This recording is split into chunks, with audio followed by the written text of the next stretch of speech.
Legenda Si Windu, kuda putih Kuningan. Bila menyusuri penjuru Kabupaten Kuningan, Jawa Barat, sobat pasti menemukan sosok kuda putih.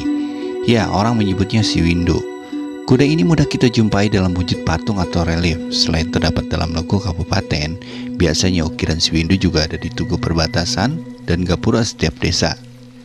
Sedangkan dalam bentuk patung, hewan gagah ini kerap dibangun pada pusat keramaian seperti penginapan dan taman kota.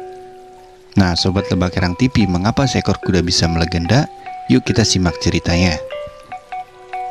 Alkisah pada abad ke-15, Kuningan dipimpin Arya Kamuning, seorang adipati Kesultanan Cirebon. Dalam menjalankan pemerintahannya, sang adipati didampingi panglima perang, Ewangga namanya. Ewangga, seorang ahli militer yang berasal dari negeri Parahyangan.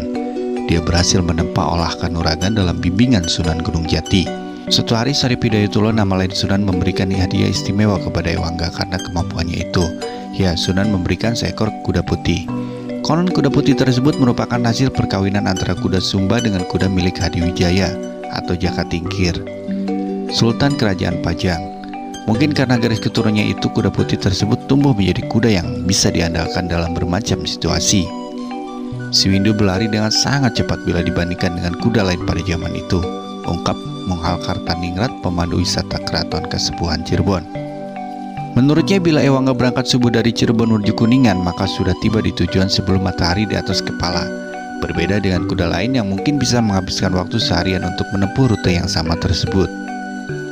Tak lama Ewangga dan tunggangannya menjadi satu paket dalam menuntaskan tugas kenegaraan. Kedua makhluk tersebut berperan penting dalam membantu penyebaran Islam ke selatan Jawa, yakni menyerbu kerajaan Galuh Ciamis. Kemudian mereka juga mengemban tugas penting ke Indramayu untuk meminta klarifikasi atas perbuatan Arya Wilalodra yang seolah membela kerajaan Galuh. Kanjeng Sunan menilai dua tugas tersebut cukup sukses dilaksanakan oleh Panglima Ewangga beserta Si Windu. Titah Sultan yang terbesar bagi Ewangga yakni membantu Kesultanan Demak dan Kesultanan Banten untuk menyerbu benteng Portugis di Batavia. Pasukan gabungan ini menyusuri pantai utara Jawa agar sampai di Batavia. Pasukan yang dipimpin Ewangga memilih memusatkan perhatian di selatan Batavia. Ewangga menamakan tempat ini Kuningan, sama dengan daerah asal. Hal ini ia lakukan agar para pengikutnya betah dan tak ingin cepat pulang kampung. Di sanalah Ewangga menetap hingga ajal menjemput. Makam Eyang Ewangga ada di Kuningan, Jakarta Selatan.